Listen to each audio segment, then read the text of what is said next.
Greetings, everybody. This is Serpentine451 here, and welcome to another episode of Weeb Warriors. And joining me, as always, except for a couple of times here and there, is Jordan. 451 here, and shut up, me.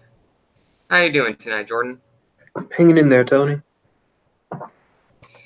Well, we have our usual reviews to do, and just because you're not going to continue reviewing the show because you mentioned this to me yesterday, so let's just get this one out of the way. The Promised Neverland. So just first give off your reason why you're not going to be reviewing the show, but I will. Right. So I originally started watching Promised Neverland, and I was just like, this feels vaguely familiar. Where have I seen this before? And I was like, oh, this is the one with the orphans getting eaten by demons. Interesting. And I thought I was okay with it, but by episode 3, I realized, no, I'm not okay with this. And I've seen some pretty messed up things, and some things in these animes have happened to children, but the whole series is based on this, and I just can't, right? Right. It's just a matter of frequency. Sometimes it's okay. I can tolerate it. I'll even recommend a series where a bunch of kids die. But every episode set in a world where they're just like, they're basically quite literally. Yeah. So in this particular episode, though, we have two notable things happen. One, Sister Crone is dead. Mm-hmm. She gets killed by one of the demons. Fun. Yeah, because the cliffhanger of last episode, she got a note, and apparently she was supposed to be the mother of Plant 4, which in actuality was just a ruse for Isabel, or Mom, to basically say, yep, Grandma's going to kill your dumbass because you're expendable. Amen. And, yep, she dies, and then Isabella, the cold-hearted bitch that she is, fully aware of everyone's plans, locks Ray in a room where Dawn had to save his ass, and then she reaches Emma and Norman, saying, yep, you're not going to escape. Basically saying, I love you so much, the world is so evil, and it's full of nothing but disasters. You're not going to survive out there by yourselves. And basically, to the point, she breaks Emma's leg at the knee. Wait, Tony, nothing you said led up to that at all. Oh, it was basic. Well, I'm just giving a Cliff Notes version. Those who want to watch the episode, they could see it for themselves. No, I'm just saying, you said that so casually. It's just like, yeah, they were talking, and then, legs snap right at the knee. Bam, bam. Then pulled out the 9, dusted her, blam, blam. Yep, and then the ending of the episode is essentially Isabella telling Norman, yep, you're going to get shipped off. Be prepared to become demon food.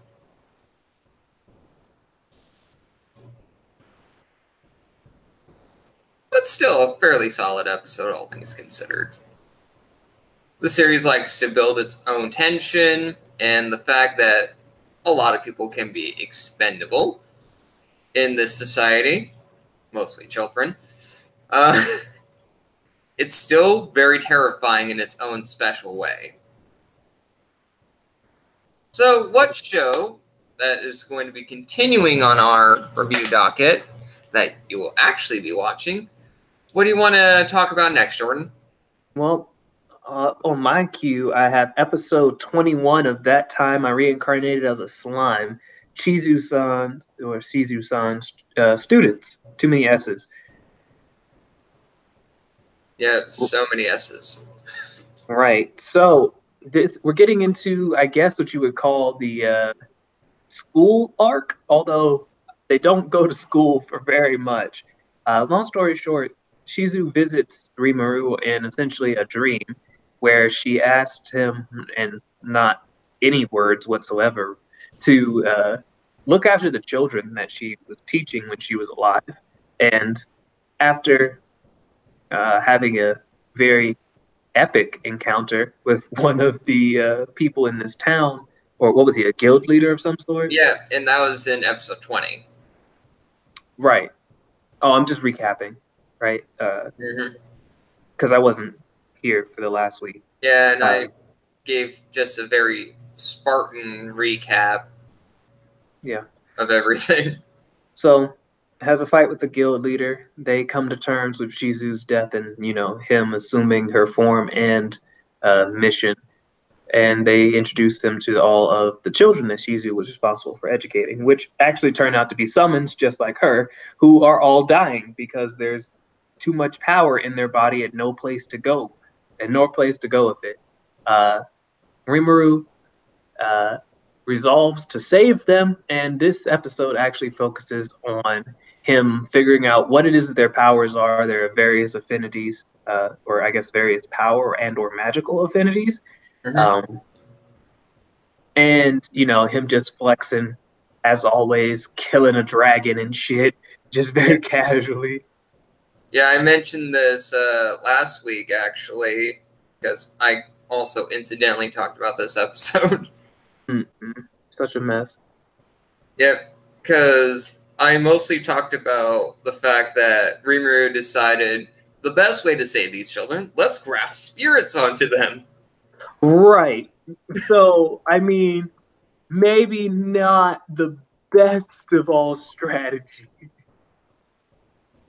But as you'll find out next week, or I guess the viewers will find out next week, although it is out today, episode 22, spirits are not the worst possible avenue for figuring that out, but, definitely not.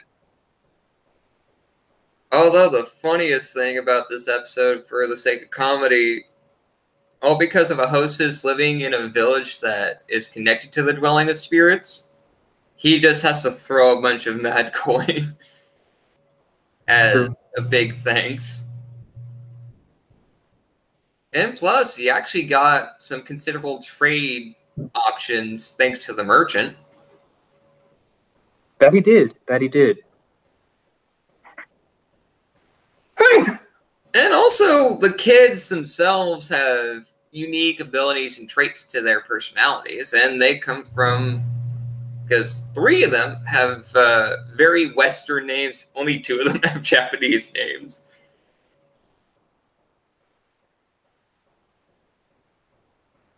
Yeah, Kenya basically can light his sword on fire.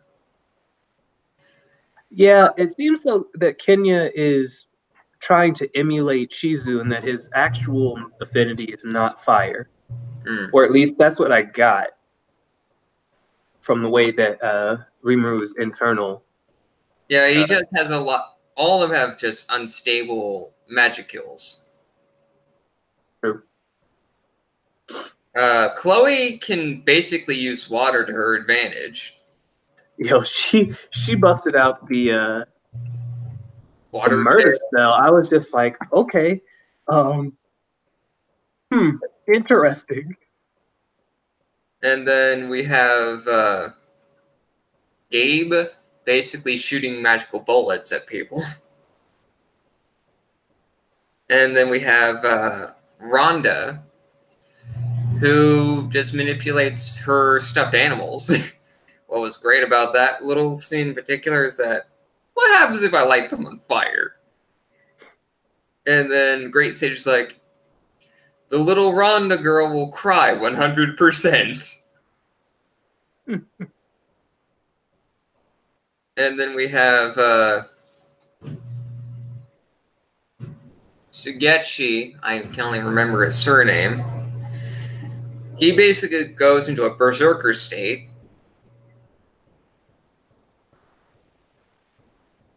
Well, these kids are very interesting, but I have yet to see episode 22 yet, personally.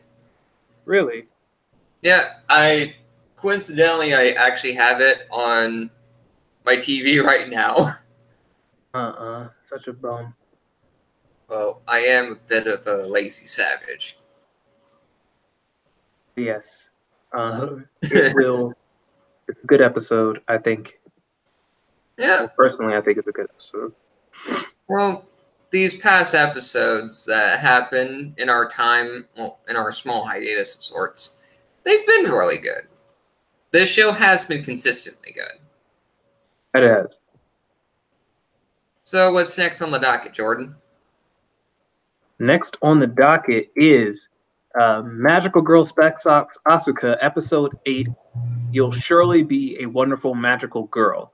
And this episode is sort of divided into two parts. The first being Asuka's, like... School field trip. Yeah, but more to the effect, more to the tune of her like coming to terms with her past and the loss of the other magical girls, as well as her rather forceful projection into being the leader of the Magical Girl Five. Well, the magical girls that of which five survived. Yep. And we saw the deaths of the previous team members. Right, or at least some of them. No, we saw the leader's death because that was a given. But yeah. then we had one magical girl get her head ripped off. Yep. And then one just got devoured by a blob monster. Very unpleasant. All unpleasant. All horrible. Juxtapose that to your usual fan service fare with girls in swimsuits. Right. I mean, because what is this series if not juxtaposition of huge breast and bloody murder? Very true. And speaking of bloody murder, we also have the other part of the episode, which is introducing Chisato, another enemy magical girl. Chisato is insane. They fucked up when they killed her mom. Oh, they fucked up. Oh God, yes, they did. They most certainly did. Yeah, there was no manner. There was no saving these people after that point. Oh no.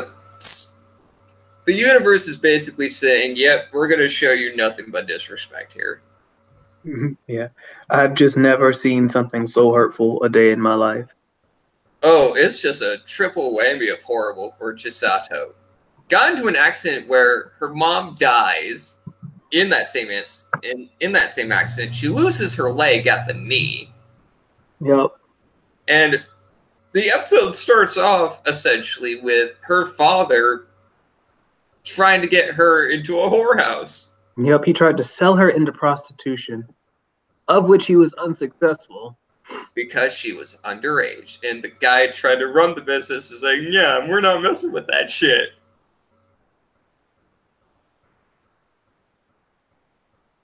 Oh, and then we see our big burly monster from a previous episode. And his name was Geese. And Geese is coming in like, yep, you're going to become a magical girl while I crush your father's head like a melon. More like a grape, but yeah. But Geese is also... His backstory is so fucking dark, and he just says it with such a calm voice. Yep. He was originally from Somalia. Yeah. He was transformed into this being that we see now. And the guys turned him into... since he became a child soldier, and the only way he could survive is basically... The guy says, kill your parents and rape your sister. Which he did. And then he killed a bunch of other people, and then was abandoned, and then turned into the guy that we see now. And then he killed every single one of the gorillas. Slowly, apparently. And to make sure that Chisato becomes the magical girl he wants her to be, he grabs the 4 individuals that were the cause of the accident that killed her mother and took her leg. And basically says, I want you to kill these individuals slowly and painfully. Which she did. She most certainly did. Yeah. To the point where she just... After all the shock, she goes to sleep. She takes a nap. And we get another one of these magical creatures, but in the form of a flying penguin.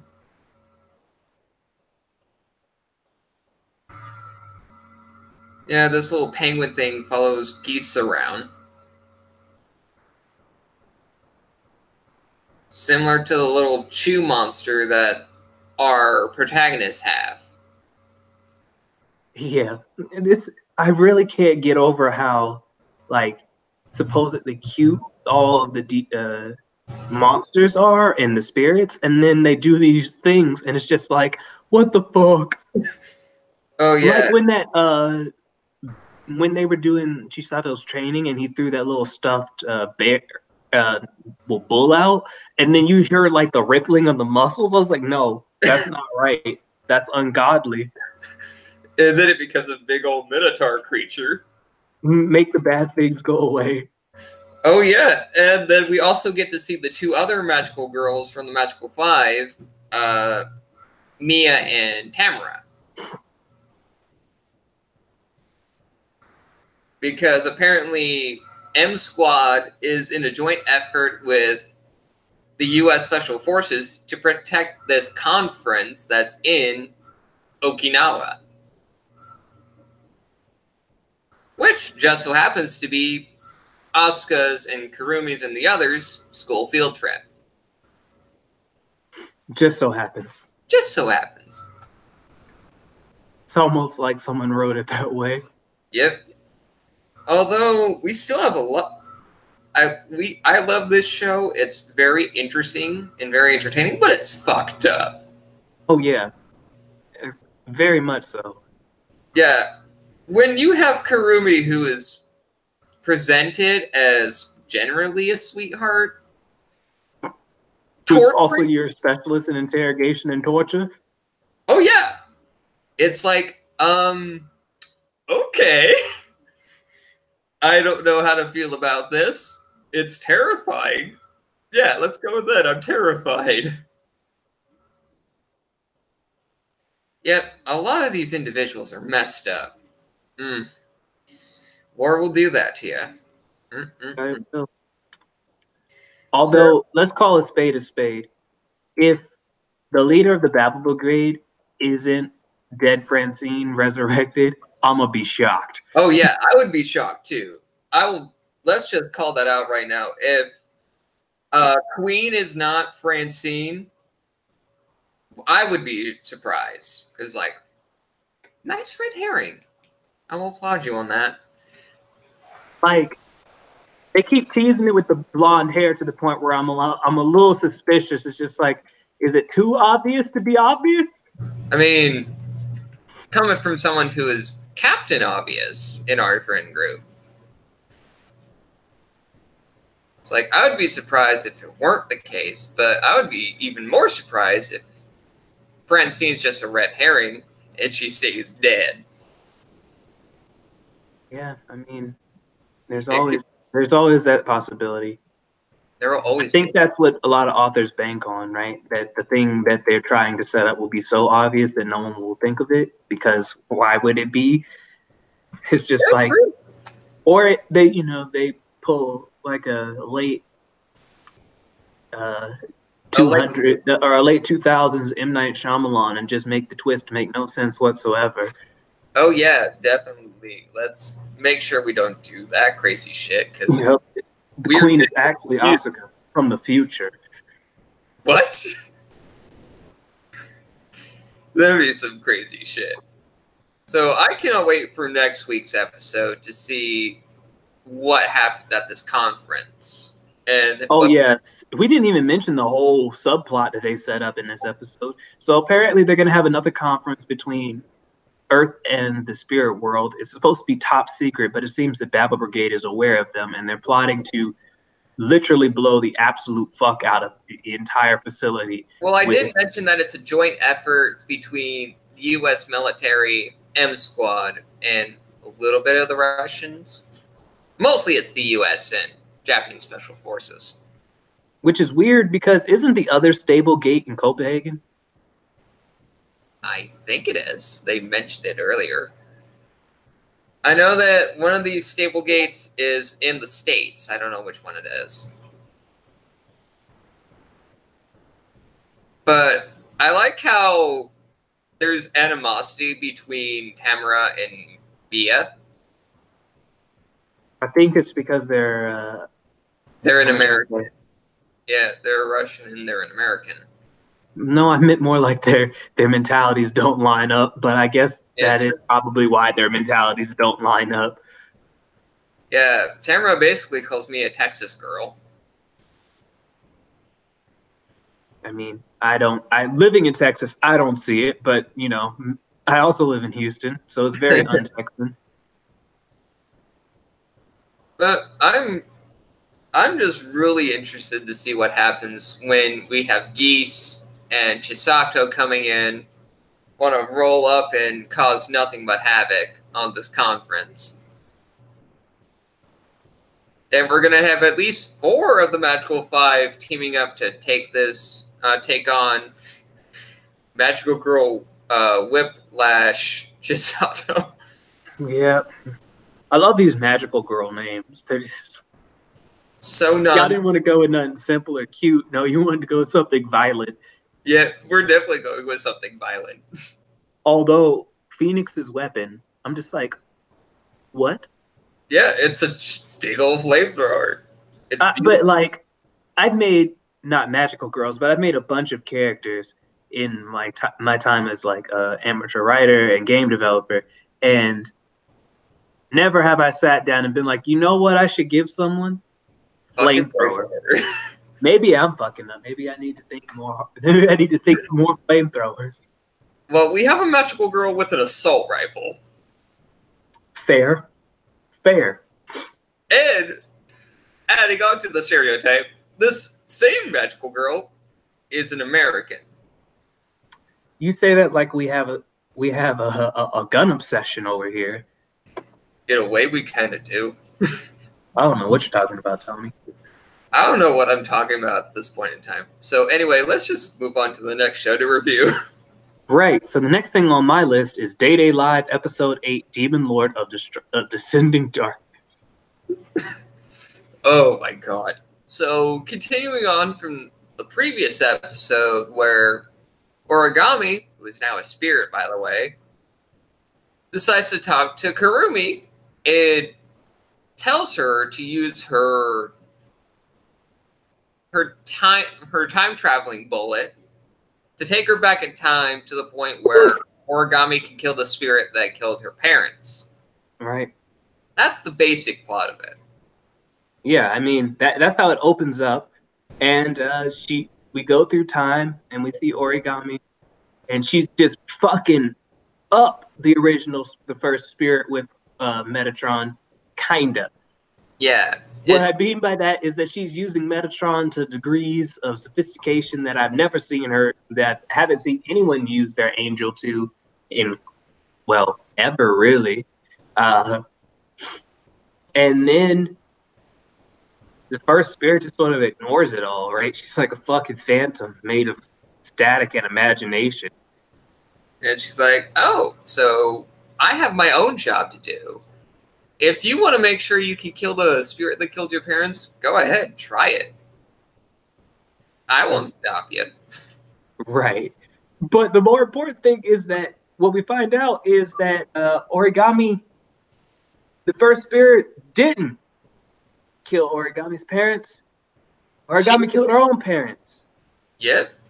And it was her that she saw as the angel floating in the sky as a child. Yep, as the spirit that killed her parents, so she perpetuated her own hate cycle. Yep.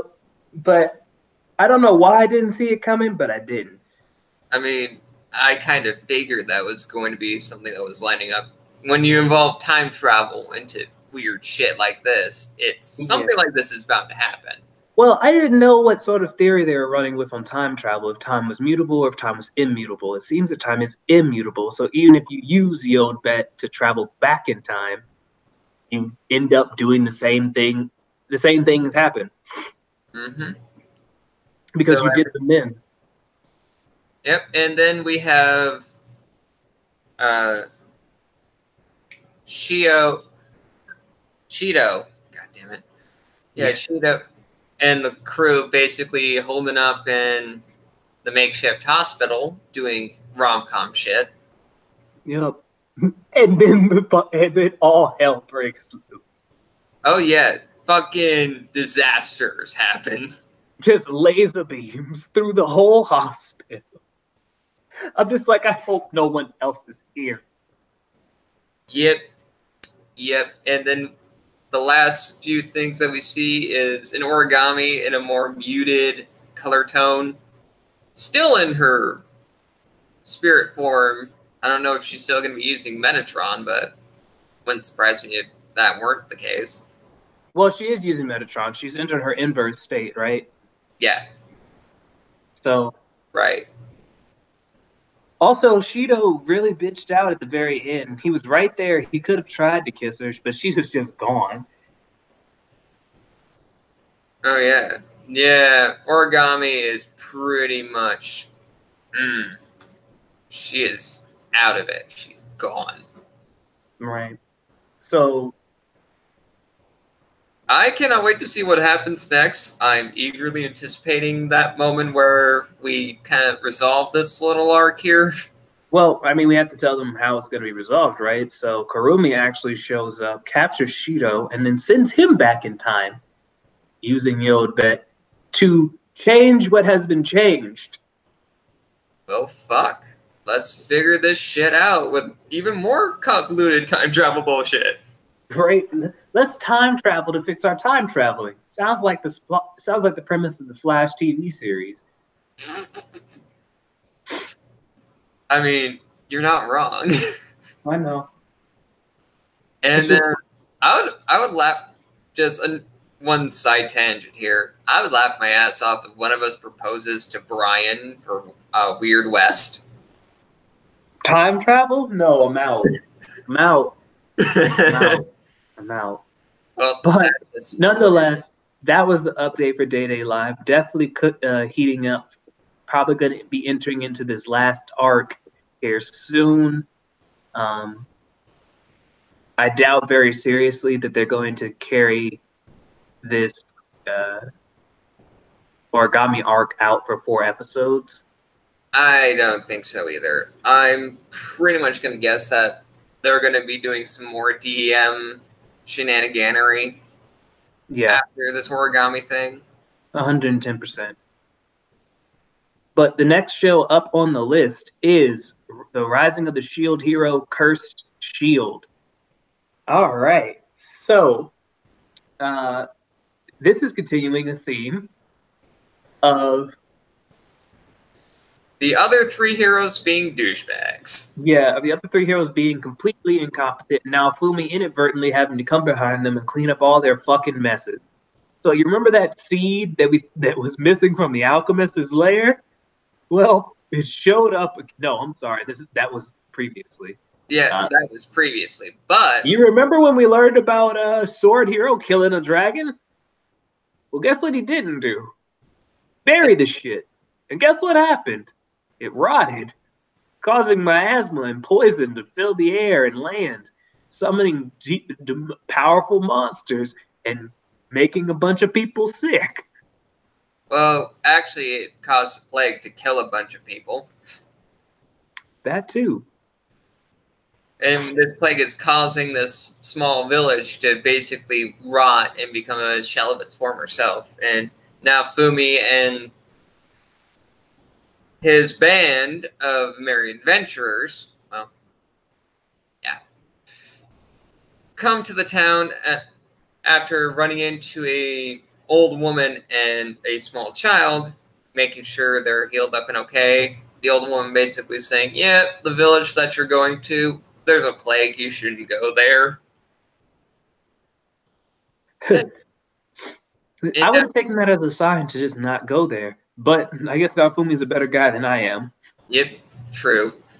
And he goes into the village, starts healing some people, and basically tells the village doctor, like, hey, I only got rid of some of the symptoms. I didn't cure people here with my potions.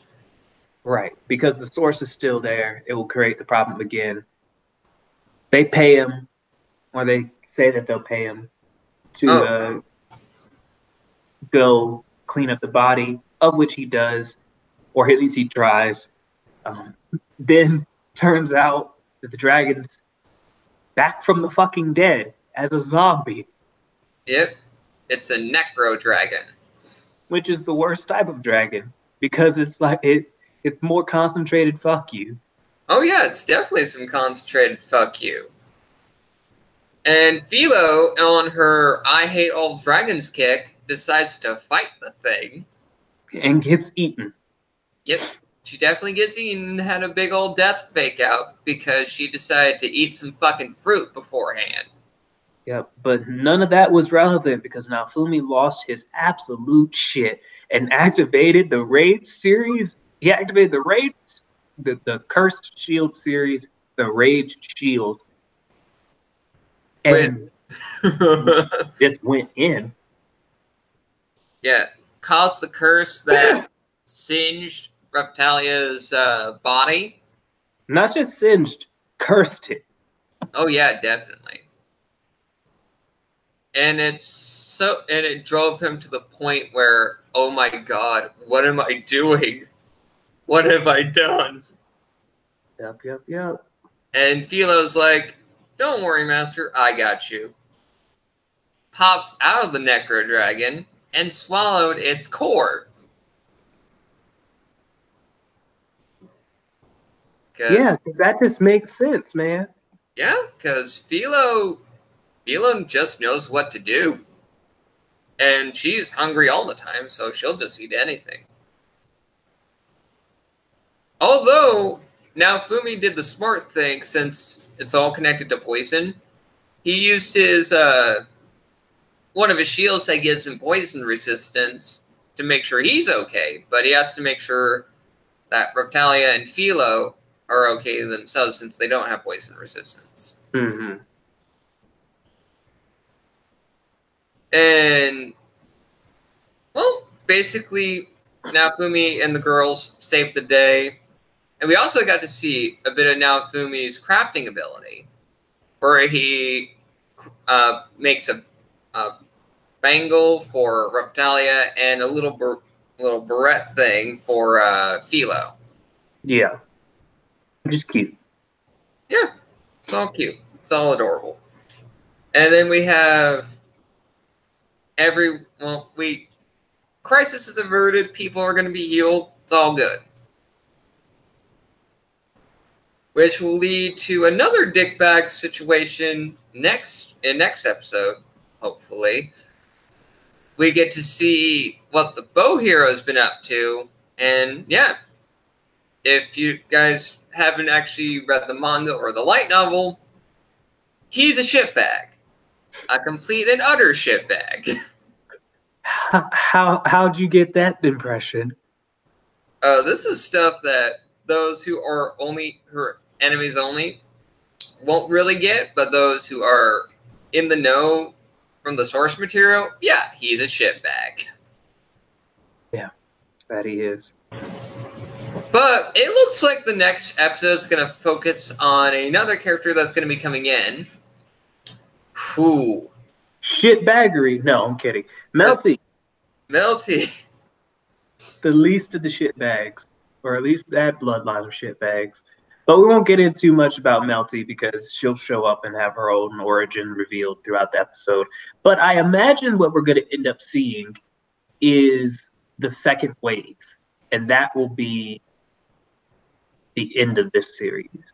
Yeah, that's what I kind of think it will be, because although I would love to see more of this show personally, the way it's going to be kind of framed, they're going to primarily focus on the second wave. Yeah. Well, I mean, episode 12 will probably end with the second wave at its conclusion, or it may be an indication that there will be a second season, but we'll see. Yeah, all in due time, I guess. But that's Shield Hero. Up next is Uh, Mob Psycho 100, Episode 8, Even Then, Continue Forward. Ooh, buddy. Oh my god. Ooh, buddy. Right. Well, let's hold up. Let's start from the beginning. I will just say beforehand, I was not ready, Jordan. I I was don't think ready. no one was. And after this, I'm gonna watch episode 9, which dropped today. Yeah, which I'm gonna do the same thing, and I'm like, holy shit, what's gonna happen next? Right. So as you can tell, episode 8 was great. So it starts off actually rather innocently enough. I can't think of her name. What is her name? The Sabone-chan or whatever. No, the girl that is trying to make Mob into photographer chick. Yeah. I don't remember her name either. I just call her photographer chick. Right. So she's trying to bring about the psychic helmet religion and wants to use the upcoming marathon as an opportunity for Mob to showcase his, prowess and to have him identified by his cultists. Mob, on the other hand, wants to simply do well in this marathon as a means of preparing for next year's marathon because he says if he comes in the top 10, he's going to ask out Tsubami-chan. And then she basically says, we won't get another marathon for next year. This is your last one. He's like, oh shit, really? So Mob, instead of having a mental breakdown and being like, well shit, everything's awful, he's like, no, I'm gonna double down. I'm gonna show him what I got, and puts in fucking work. I mean, this man got heart. Oh yeah, he put in a lot of work and effort. He even got Reagan to actually do shit with him. Yep. Reagan helped him train. Dimple helped him train. His brother helped him train vicariously. Mm-hmm. Right? And the day of the marathon comes. Josuke Higashikata look-alike helping him in his own special way.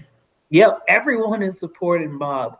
Race starts. He gets bullied out of the pack, knocked down, scrapes up his leg. He's like, fuck it, I'm going to keep going. He's running. He's going. He's going hard. Then his pace starts to break. Then he's just like, no, I refuse to lose. Passes the fuck out. Yep. And you know how hard you gotta be. You know how hard you gotta be trying to pass the absolute fuck out. I wouldn't know from experience personally, but probably a lot.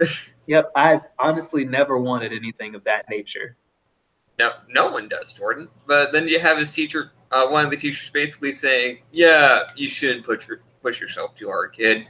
You did good, but your brother, he placed 9th and beat the 3rd year. So good on Ritsu. It's like, thanks for that. Yeah, thanks for giving us that little bit of happiness. And then we have Ritsu and him and Shigeo's parents basically having dinner, getting ready for it, because their mom basically says, you know, Shige's doing so good, I'm actually going to make him a very special dinner. Yep. And then we have the little fire starter from last season making his reappearance, the son of the head of the Claw organization. Ooh, buddy. This shitbird. Ooh, buddy. Ritsu's like, what the fuck are you doing here? He's like, oh, I'm going to keep my promise to you that I was going to find you. And he did. And he says, oh, your family's here too? Well, this is going to make it a little bit difficult here. And then we have Dimple and Mob heading back to heading home, and Dimple's like, "Oh, I see." Oh, Mob says, "Oh, I see something in the distance," and Dimple's like, "Oh, that looks like a fire." Oh shit! Wait. Turns out it's Mob's house that's on fire, and everyone's like, "Oh, thank God that one of the kids was okay." And Mob's like, oh, I don't know. something's wrong. I don't know what's gonna happen. So he goes into the flaming house, much to everyone's shock and amazement. And then the most horrible thing, the most dark thing I've seen come out of this show, which is very rare for it to happen. Fucking flaming corpses of presumably God. his whole family. Yeah. And he's like, fucking shit. He goes. When I tell you his count goes beyond question mark, question mark, question mark, it's just breaking. I'm just like, oh. Breaking question mark, question mark, question mark. He's like, I am fucking pissed. So, yeah, that was that. Right, but that was that episode. I don't know what else to say on that one. Then the next time, I'm looking forward to the next episode personally because I want to see what happens and see Claw get ultimately destroyed. Oof. But still, I think this will be a good topic of discourse to kind of discuss. Because there was a small theme with a lot of these episodes. Some series are built on this, some are not, with some shocking moments. Kind of connected to the horror topic we had a couple episodes ago. What?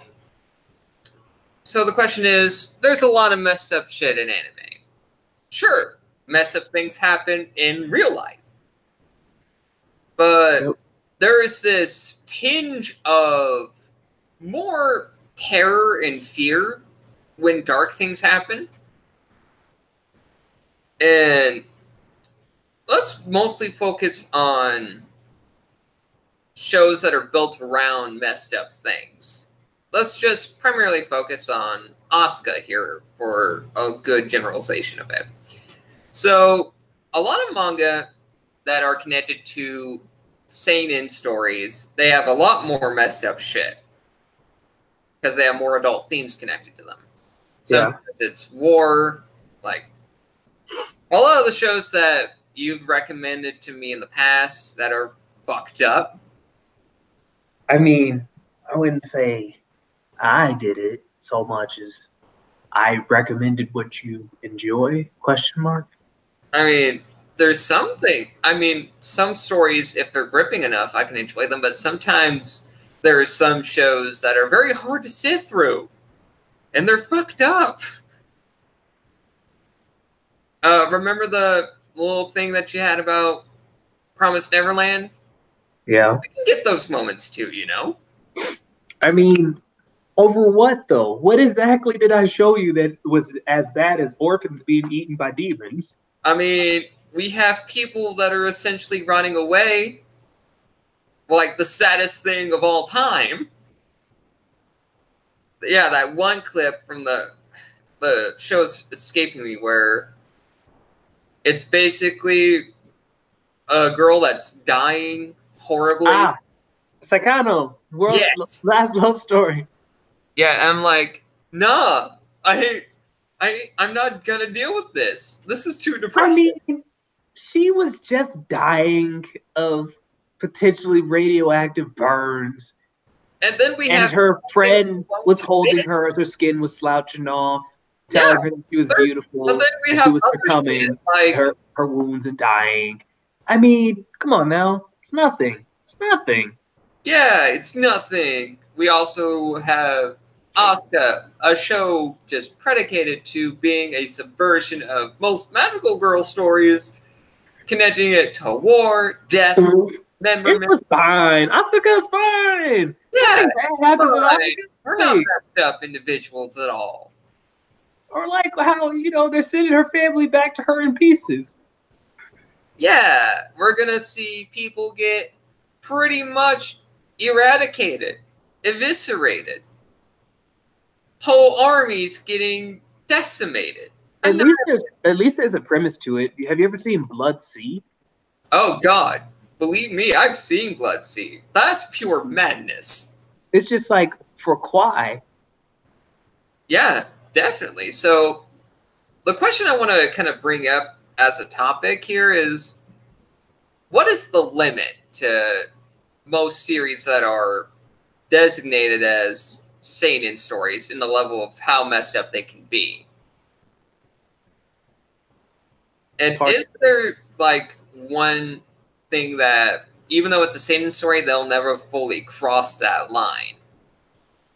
I mean, I don't know. I feel like anytime that there is a line, they cross it just to prove that you shouldn't cross it. Like Genocyber crossed all the lines that I thought that no one would ever cross.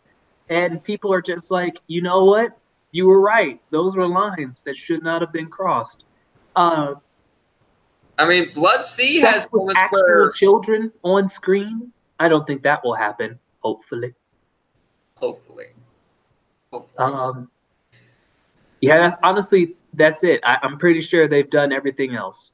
True, and there's some things that I know for a fact will never get anime adaptations because, well, I would be surprised if they did or not. Lord Jesus. I mean, sometimes I'm ashamed that I've actually saw this OVA. Sometimes I'm not. But there's a manga that I read from time to time when I want to feel like scum. It's Akisora.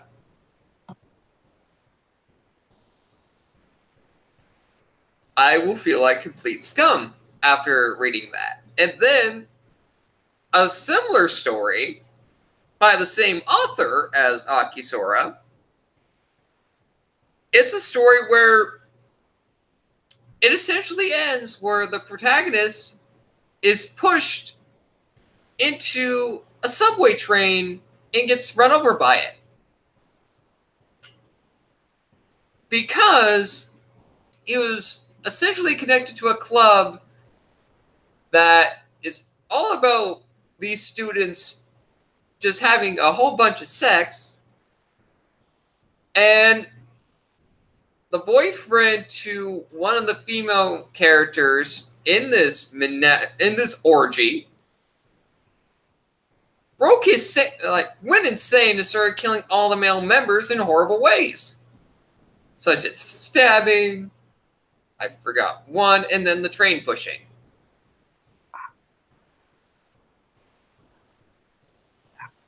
Yeah.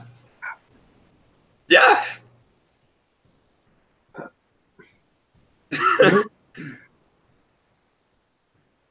If you want to feel like complete scum or just read a series about utter scum characters. What? Wait. Huh? Did I read this right? Huh? What?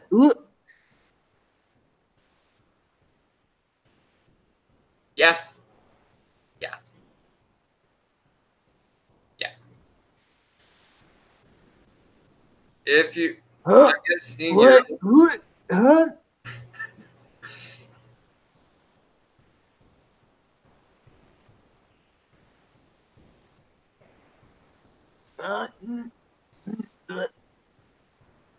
I should stop reading this. What? Tony, how the hell did that even get an OVA?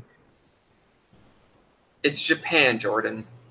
There's a lot of things that happen to get OVAs. Because I was just like, oh, this looks fine. And now I was reading, I was like, this is not Like, fine. No, it gets worse. fine. Oh, it gets so much worse. Yeah, everything gets bad.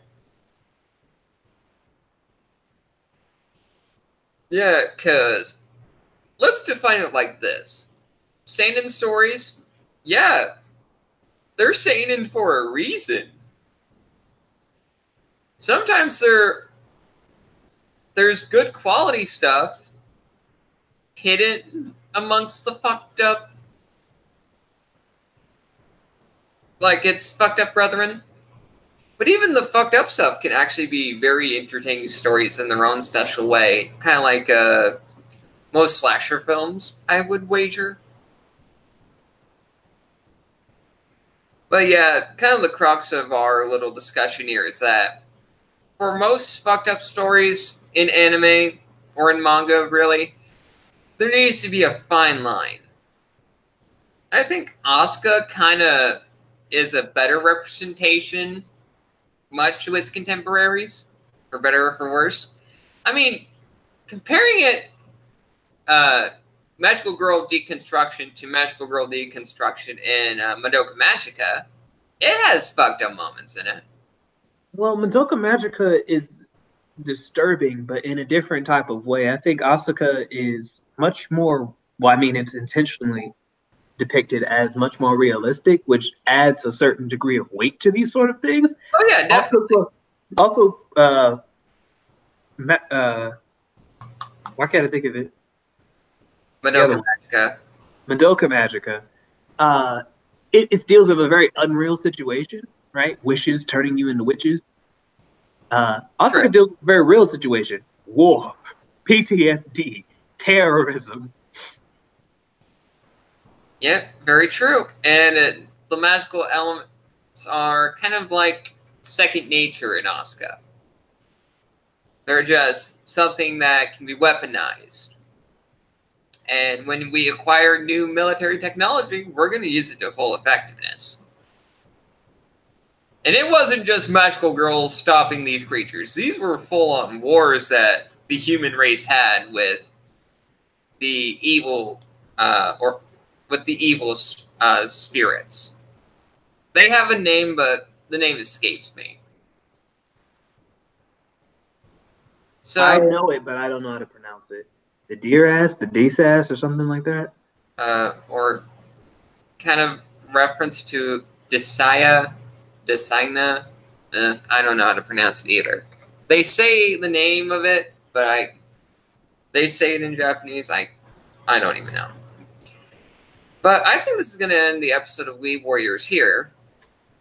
This is an interesting side note. While I was watching everything, I noticed that Shield Hero actually has an English dub. Okay, cool. I'm not going to watch it, but cool. Yeah, it's just an interesting thing to just kind of point out here. And it's all 8 of the current episodes that are actually dubbed. So there we go.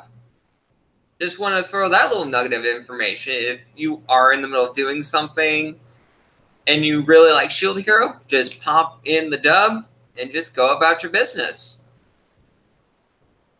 I guess.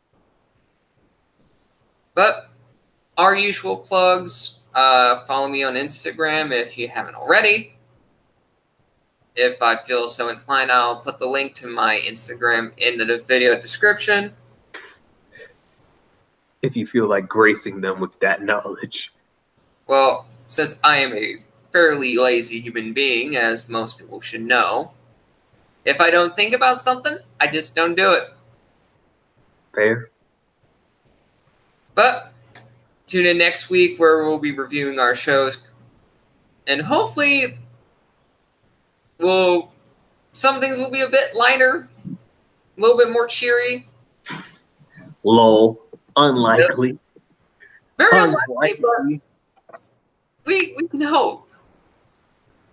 At least with Mob, we'll have just this more triumphant moment where he can avenge his family's death and see more fucked up nonsense. Asuka will always be fucked up. Let's be clear here. So, everybody, we'll catch you next week.